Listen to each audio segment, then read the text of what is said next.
The Legend of Jigong, Chapter 55. Lei Ming looks at Jigong, and remember, this is a man universally recognized in the setting as a quote-unquote living immortal. An entity with access to boundless magic. Yes, and Lei Ming's immediate instinct is to slip a knockout potion into the monk's wine. It is the ultimate display of petty, cynical arrogance. I mean, Lemming represents a very specific archetype. He's skeptic, right? Yeah, the militant skeptic who believes that all mysticism is merely an undiscovered parlor trick. Right, like it's just smoke and mirrors. Exactly. He doesn't want to defeat Jigong for some grand, villainous, world-conquering purpose. He uses a chemical potion because he inherently believes the material world trumps the spiritual world. He thinks biology beats magic. Exactly. By knocking out the physical avatar of the monk, Lei Ming assumes he has neutralized the divine consciousness itself. And his grand master plan for this, neutralized divine consciousness is staggeringly immature. Oh, it's so childish. It really is. He confides in his companion, Chen Liang, who, crucially, is actually a disciple of Jigong, which makes this even crazier. Right, poor Chen Liang is just caught in the middle. Yeah. And Lei Ming says his goal is simply to tie the monk to a tree by the side of the road. Just for a laugh. Yeah. He wants to wait for Jigong to wake up confused, just so Lei Ming can point, laugh, and prove a point about his own cleverness. Right. He is trying to humiliate the actual machinery of the universe just to stroke his own ego. But, hubris breeds impulsivity. The plan to tie Jigong up is abandoned almost immediately. Because he gets carried away? Completely. The moment Lei Ming has the paralyzed monk in his grasp, the arrogance just takes complete control. He drags Jigong to the east bank and simply throws the seemingly unconscious man down a water hole. He just chucks him into a body of water. Yeah. And this is the exact pivot point where the narrative violently shifts gears. Oh yeah, the tone change is wild. It goes from a juvenile prank into a full-on supernatural thriller. Like, Chen Liang completely unravels. As he should. Right. He understands the ontological weight of what Jigong actually is. He warns Lei Ming that he has just triggered a massive disaster, telling him that the monk's magic is boundless and cosmic retribution is imminent. But Lei Ming is just completely insulated by his own arrogance. Yeah, he's not hearing it at all. No. He essentially argues that a drugged man drowning in a river cannot possibly execute magical retribution. He is clinging to the rules of biology in a situation governed by theology. And the universe refuses to let Lei Ming enjoy his delusion for even a fraction of a second. Not even a second.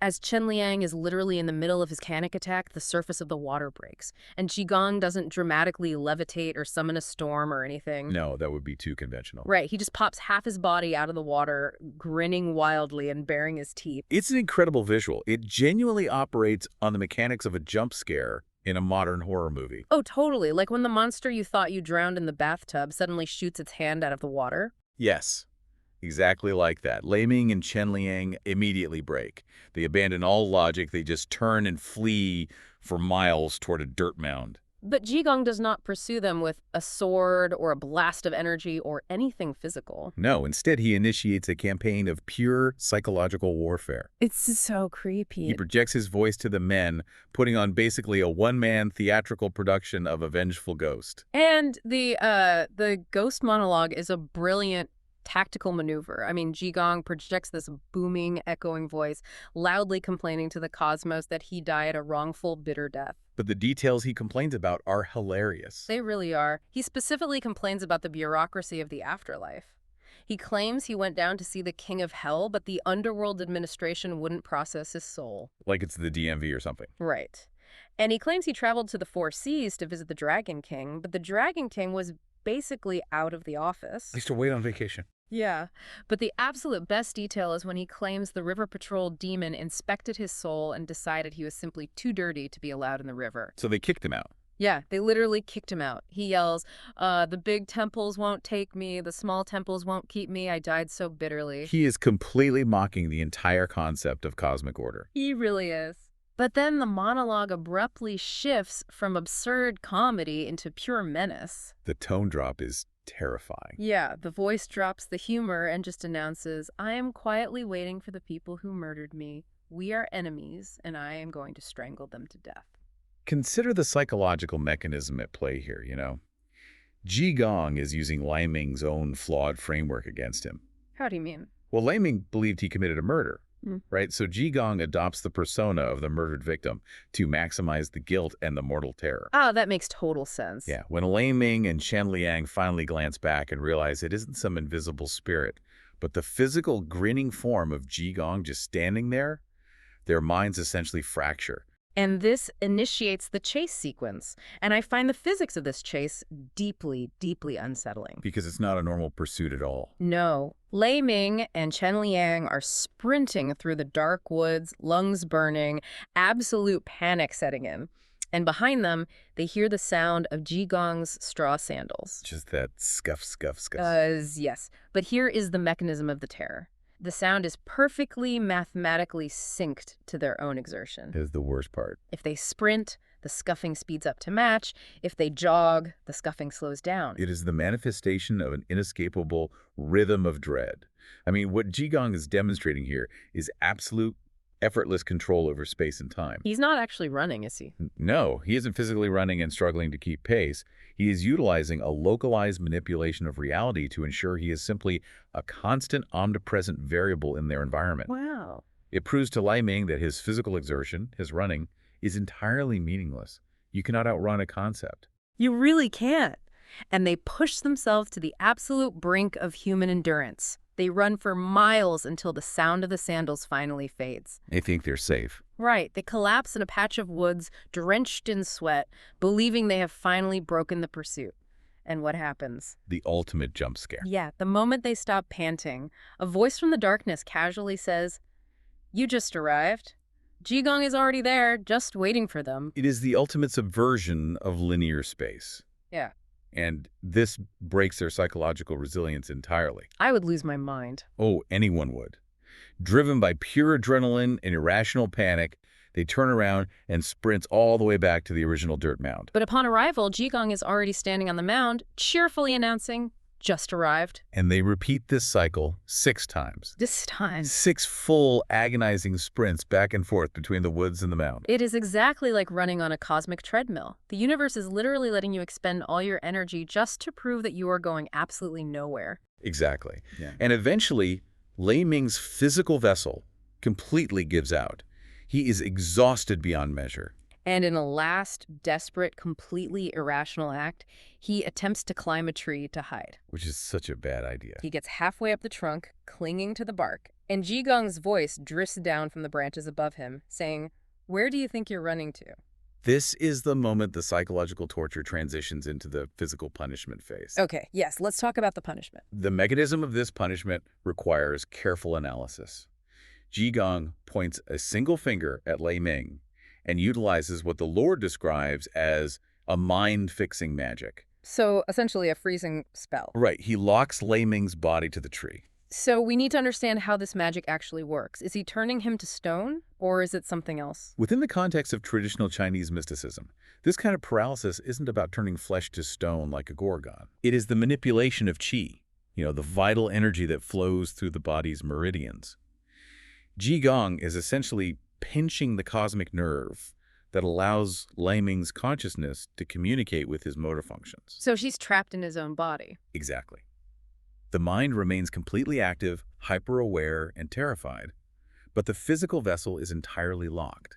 It is a state of total vulnerability. Which makes it a perfectly symmetrical punishment. Like, Lei Ming arrogantly used a chemical potion to paralyze the monk. Yes, the karmic mirroring. The universe, via Jigong, responds by paralyzing Lei Ming through spiritual mastery.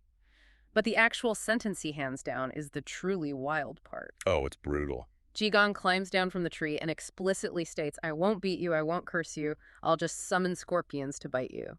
The specificity of the punishment is vital. He begins to chant a mantra, altering the local environment, and suddenly the ground beneath the tree begins to boil with countless massive green scorpions. But, why scorpions, though? If you possess boundless magic, why not strike him with a lightning bolt or, turn him into an insect? Why this incredibly specific crawling horror? Because divine justice in this framework isn't simply about executing a penalty. Like I said, it is about karmic mirroring. Right, fitting the crime. Lei Ming didn't want to kill Jigong quickly. He wanted a slow, humiliating, highly theatrical punishment where the monk was tied up and exposed to the elements. Ah, I see. Therefore, the universe reflects that exact desire back onto the transgressor. Jigong immobilizes Laming, heightens his sensory awareness, and introduces a slow, agonizing, venomous threat. And then Jigong just takes off his hat, hands it to his disciple Chen Liang, says, I'm going to go look for scorpions, and literally just goes for a casual stroll to the east. He just walks away. He abandons the paralyzed man to the swarm. Exactly. The punishment is designed to expose Lai Ming's complete lack of control. It demonstrates that true divine power doesn't just overpower a mortal. It outcreates them. It takes the mortal's petty malicious intent and expands it into an inescapable theater of consequence. It is absolute nightmare fuel. But this intense focus on divine justice operating out in the wilderness creates a really fascinating contrast with what is happening simultaneously back in the city. Yes, the pacing here is brilliant. Because while Jigong is busy orchestrating karmic symmetry with venomous arachnins, the mortal authorities are experiencing a complete structural breakdown in their attempt to manage human crime. The transition from the supernatural woods to the bureaucratic city is such a brilliant juxtaposition. It really is. It moves us from a discussion about absolute cosmic justice directly into a critique of human jurisprudence. Let's establish the geography of this breakdown for you listening. Back in the city, at a local tavern, we have a group of men waiting in a private room. Right. The authorities? We have two street-level constables, Yang Meng and Chen Zhao. We have their superior, a head constable named Chai Yuanlu, and we have a frantic victim named Fu Yud. You've been sitting there a while. Yeah, they have been sitting around waiting for Jigong to come downstairs and solve a robbery. And after a significant delay, they finally realize Jigong has simply vanished, and someone else entirely has paid their tavern bill. This immediately throws the mortal authorities into a state of logistical confusion. They're completely lost. They have lost their primary asset, so they revert to standard human police work. They travel to the Tongshan Inn, where their prime suspect, a thief known as Hua, had been staying. But when they arrive, the innkeeper informs them that the thief has already checked out and fled the premises. The suspect is gone. He's in the wind. Now, the differing reactions to this single piece of information perfectly illustrate the philosophical divide we are exploring. Let's look at Chai Yuanlu first. Right, the head constable. The moment he hears the suspect has physically left the building, he goes into a complete panic. He loses it. He declares the situation a disaster and assumes justice has been permanently thwarted. Chai Yuanlu is the embodiment of standard human jurisprudence. His entire understanding of law and order is dictated by physical geography and temporal constraints. Because he's just a regular cop. Exactly. If the physical body of the suspect moves beyond the immediate geographic jurisdiction of the constabulary, the system fails. Mortals rely on walls, borders, and chains. Right. When those fail, their concept of justice collapses entirely. But then you look at the reaction of the lower-ranking constable, Chen Zhao. He doesn't panic at all. In fact, he exhibits a level of absolute, unshakable faith that borders on the bizarre. It's all comedic. It is. He looks at his panicking boss and essentially tells him to relax. He states that because they are dealing with Jigong, who possesses boundless magic, catching a fleeing thief won't require the effort of blowing away dust. Which is a great metaphor. He says it will be as easy as turning over a hand.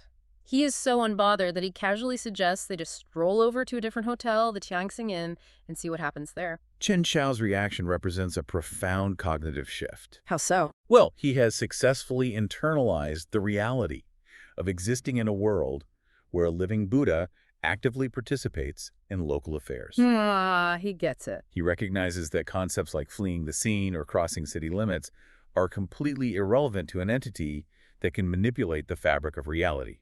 He understands that mortal jurisdiction does not apply to cosmic law.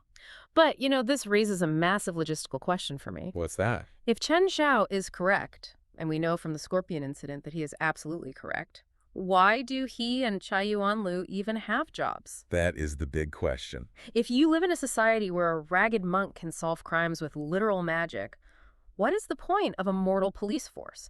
Are they just state-sponsored spectators for divine miracles? It is a vital question about the sociology of a magically active world. Yeah. The narrative suggests that human law enforcement isn't obsolete, but its primary function is fundamentally altered. Alter how? They're no longer the solvers of the crime. They have become the administrative facilitators of the divine.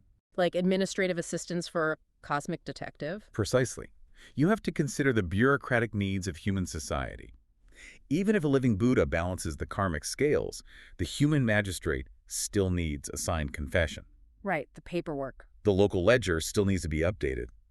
Society requires mortal witnesses to validate the divine intervention so that the human institutions can process the event and maintain order. That makes a lot of sense. The constables act as the grounding wire, connecting the terrifying, boundless power of cosmic justice to the mundane paperwork of daily life.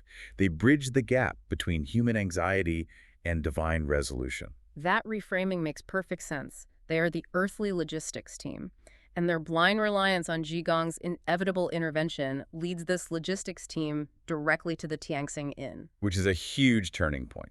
This location shift is crucial because it sets the stage for what I can only describe as one of the most violently jarring, visceral, and downright horrific medical procedures ever committed to text. We are moving directly from a philosophical debate about jurisdiction straight into extreme, localized body horror. And it is entirely intentional. Yes, it is. Let's set the stage inside the Tianxing Inn. Before the constables even arrive, we need to talk about the innkeeper. Poor guy. This man is suffering from a waist ulcer, specifically described as a carbuncle the size of a bowl. A bowl-sized carbuncle. Just picture that. For anyone who doesn't know, a carbuncle is essentially a massive deep tissue cluster of boils. It is agonizing, it is highly prone to lethal infection, and the innkeeper is absolutely desperate for a cure. And in his desperation, he relies on the rumor mill. His staff overhear conversations in the street and rush to tell him that the quote-unquote living Buddha from Linjian Temple is supposedly heading their way. So they give him a plan. Right. The staff instructs the innkeeper to wait by the door, and the moment he sees the holy monk, he must drop to the ground, kowtow, and beg for a miraculous cure. So the innkeeper drags his agonizingly painful body to the front door, sets up a stool, and waits. And the narrative immediately deploys this brilliant piece of slapstick comedy to heighten the tension. It's so funny. A monk happens to walk down the street. The innkeeper sees the robes, instantly throws himself to the dirt, starts furiously kowtowing and screams, "Holy monk, save my life!" But he got the wrong guy. Completely the wrong guy. When he looks up, it's just some thoroughly confused random monk from the neighboring Sangwon temple. The random monk is completely bewildered, asking why a stranger is worshiping him in the street. Naturally. The innkeeper realizes his mistake and dismissively waves the poor guy away. While this is comedic, it serves a critical thematic purpose. Which is? It highlights the innkeeper's total reliance on superficial aesthetics.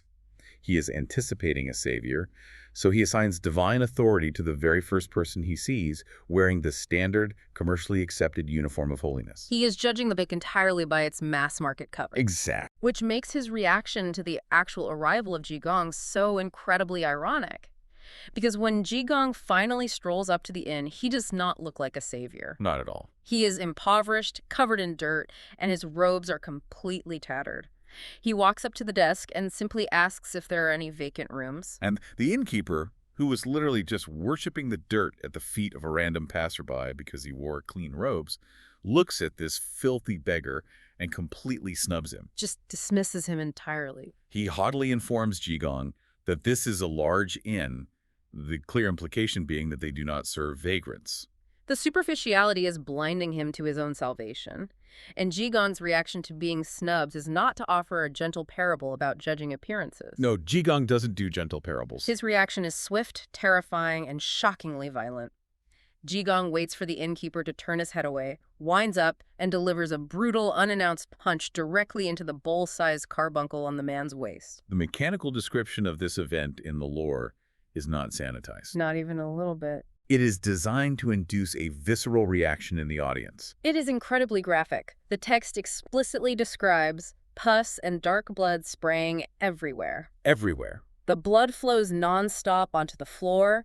The innkeeper collapses in a heap, screaming in absolute agony, yelling for his staff that the crazy monk is murdering him. And the staff react. The staff immediately grab clubs and poles, fully prepared to beat this ragged vagrant to death right there in the lobby. The chaos is absolute. Let's analyze the mechanism of this violence, because it is not merely a petty assault born of a bruised ego. Okay, what's really happening? You have to view this through the lens of traditional spiritual medicine. A carbuncle of that size is considered a massive accumulation of stagnant toxic qi. So it's bad energy.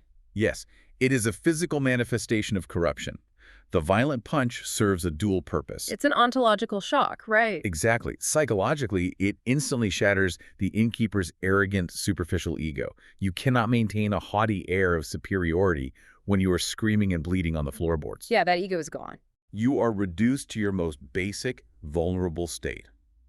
But biologically and spiritually, the violent rupture of the ulcer is a necessary expulsion. The bad stuff has to come out. The stagnant, toxic energy must be physically and violently expelled before the divine restorative energy can be introduced. To put it in a modern, though equally terrifying context, it's like going to a surgeon with a misaligned, shattered femur. Right. And the surgeon, without introducing himself, without a drop of anesthesia and without warning, just takes a sledgehammer, smashes your leg to completely obliterate the bad bone structure, and only then begins to set it. That is a perfect, horrible analogy. It is effective, but it is deeply traumatic. And the trauma is paused only because the constables, hearing the screaming, rush out from the back room. Right, they finally show up. They intercede before the staff can bludgeon Jigong. They inform the weeping, bleeding innkeeper that the man who just ruptured his ulcer is in fact the living Buddha he had been waiting for all day. The psychological whiplash the innkeeper experiences here is wild. The moment he realizes it's Jigong, the anger just evaporates. It completely changes his tune. He looks up from a puddle of his own blood and says, "If it's Jigong, please cure me, then the beating won't be for nothing." He instantly submits to the bizarre process. And the curative process itself is just as unorthodox as the surgery. It's so weird. Jigong does not use a sterile bandage or a glowing beam of light. He reaches into his ragged pouch, pulls out an unidentifiable piece of medicine, and places it directly into his own mouth. Oh boy. He vigorously chews the medicine, mixing it with his own saliva. Which, again, sounds incredibly gross to a modern listener. What is the mechanism behind chewing the medicine? In esoteric medicinal practices, the saliva of a spiritually enlightened master is heavily saturated with pure qi. Okay, so it's a conduit. By chewing the herbs, Jigong is activating the physical medicine with his own boundless spiritual vitality. He takes this chewed mass and applies it directly into the open, gaping, bleeding wound. As he does this, he begins to chant the foundational 6-syllable mantra of Avalokiteshvara Om Mani Padme Hum. So he is literally vibrating the pure qi into the wound using the frequency of the mantra. Exactly. It is acoustic, spiritual, and biological harmonization happening simultaneously. And what's the result? The lore states that the moment he touches the wound while chanting, the necrotic flesh simply falls away and the tissue instantly regenerates, perfectly restoring the area to its original healthy state. It is a phenomenal, mind-bending scene. It violently forces both the characters in the room and you, the listener, to confront your own biases. You really have to look past the surface. You have to look past the dirt, the tattered rags, the incredibly gross chewed herbs, and the sheer violence of the punch to recognize the profound, miraculous power at work. Yeah. Jigong literally beats the disease out of the man and then knits his reality back together with spit and a prayer. Is a definitive statement that divine intervention in this universe is not a gentle breeze. It is a forceful, sometimes traumatic realignment of the physical and moral order. Yeah, you don't mess around with it. And the fascinating thing is curing a bowl-sized lethal ulcer was just the warm-up act. Right. He's not even done. Jigong immediately transitions from this explosive physical healing into a much quieter but structurally far more complex dilemma involving a different patient, a massive sum of money, and the absolute nature of cosmic debt. This is where the narrative shifts from body horror into incredibly tense moral philosophy. Jigong makes his way to the back room of the inn where a guest named Wang Zong is staying. We mentioned him briefly earlier. Yeah, we briefly mentioned that Wang Zong was groaning in bed, deeply ill. He is basically thousands of miles from home, waiting to die as a lonely ghost in a strange room. It's a tragic situation. Jigong walks in, takes one look at the dying man, and confidently announces, "This is easy to handle." The methodology he uses for Wang Zong is entirely different from the brutal kinetic energy he used on the innkeeper. It's much less violent. Here he asks the inn staff to prepare a very specific medium. Half a bowl of cold water mixed with half a bowl of violently boiling water. Let's break down the mechanics of this, because he doesn't just ask for lukewarm tap water. He specifically demands the mixing of two extreme temperatures. Within traditional Chinese medicine and philosophy, this is referred to as yin-yang water. Okay. The extreme cold represents deep yin, and the extreme heat represents peak yang. By forcefully blending them, you create a liquid medium that is spiritually volatile. It's highly charged. Exactly. Hmm. Jigong dissolves another piece of his medicine into this chaotic thermal mixture and instructs the dying Wang Zong to drink it. The description of what happens internally to Wang Zong is fascinating. It is very specific. The text says he drinks the yin-yang water, his stomach audibly gurgles, and then there is a massive internal shift described as gas-guiding blood. Blood-guiding gas. To clarify that mechanism, gas is a translation of qi. Got it. The highly charged yin-yang water shocks his internal system, forcing his stagnant life force, the gas, the qi to surge. Oh. This surge of energy forces his physical blood to circulate rapidly, which in turn generates more energy. It is a self-sustaining cycle of rapid internal purification. It induces a massive full-body fever dream, basically. Wang Zong breaks out into a heavy sweat, purging the toxins. The purge is necessary. His internal organs, which were failing, suddenly feel refreshed, and the narrative notes he feels as light as if a massive mountain had just been lifted off his chest. He goes from death's door to perfectly healthy in a matter of seconds. Notice the pattern here. Both physical healings require a purge. Oh, that's true. The innkeeper required an external violent purge of blood and pus. Wang Zong required an internal thermal purge, sweating out the corruption through the aggressive harmonization of yin and yang. So the physical vessels have been cleansed.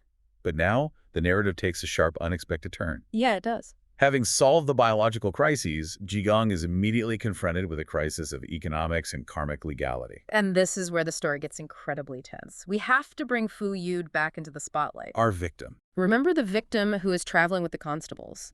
Fu Yud is currently sitting outside the room, and he is in a state of absolute suicidal despair. Because he has stolen gold. Right. He was robbed of a specific pouch containing exactly 12 gold ingots. The loss of this specific gold represents total financial and social ruin for Fu Yud.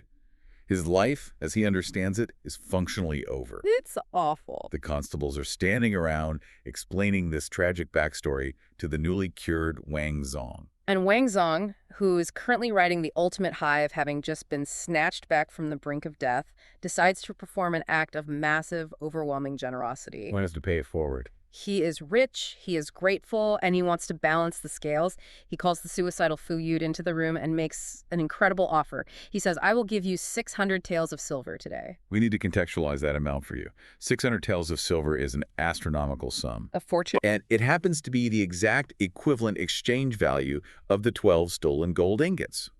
Wang Zong hands over the silver and tells Fu Yud, take this. Do not end your life, and consider this silver my way of repaying Jigong for miraculously saving my life. Now, if you pause the story right here and look at this from a standard, rational human perspective, this is the ultimate, perfect, win-win scenario. It seems flawless. It is a flawless resolution. The constable Chen Zhao is absolutely thrilled. He thinks the entire case has just neatly resolved itself without any further effort. From a human utilitarian standpoint, it is perfect. Yeah. The suicidal man is saved from ruin, the wealthy man gets to express his gratitude and generate massive positive karma, and the constables get to close the file. The human ledger is perfectly balanced. Exactly. So Fu Yud, crying tears of joy, takes the massive pile of silver, thanks his benefactor profusely, and walks out to find Jigong. He thinks he's bringing good news. He approaches the ragged monk, bows, and says, Master, you don't need to worry about tracking down my stolen gold anymore. The guest inside just gave me 600 taels to cover the loss. The debt is settled. And this is the moment where Jigong's reaction completely shatters the human illusion of justice. He doesn't just disagree with the settlement. He doesn't offer a mild philosophical correction. He gets physical. Jigong looks at the overjoyed Fu Yud, steps forward, and spits directly into his face. It is a shocking, degrading, and intensely aggressive reaction to an act of charity.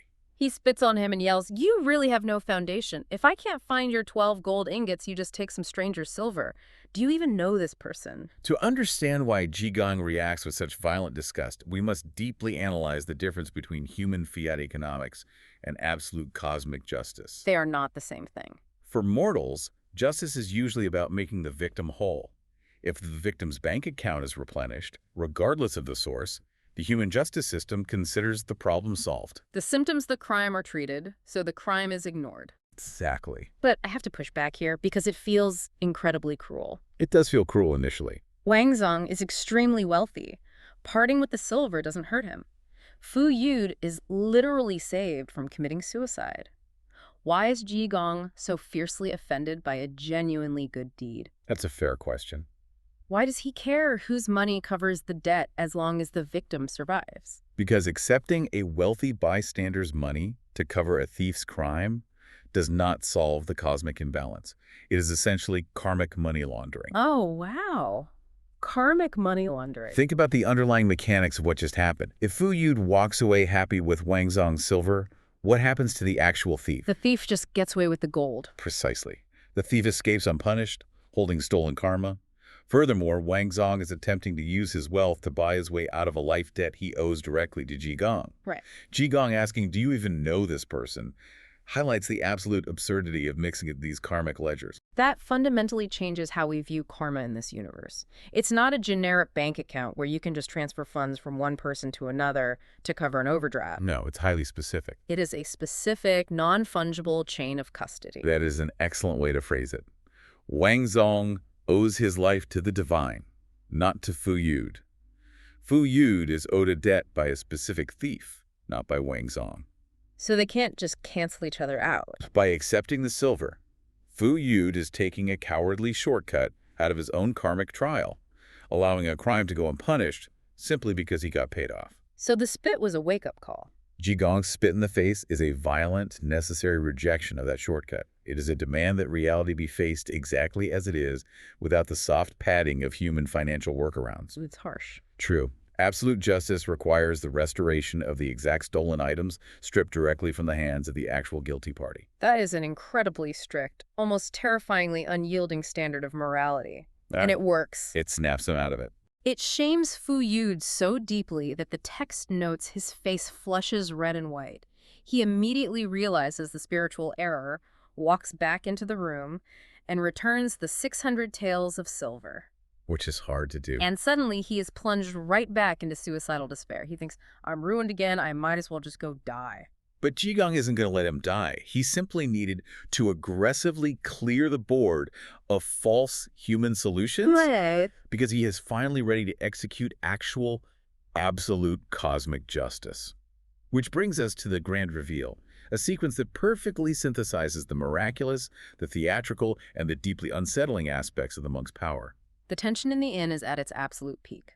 Jigong has rejected the charity, the victim is miserable, and the constables are confused. Everyone is on edge. Jigong looks at the weeping Fu Yud and asks a very practical question.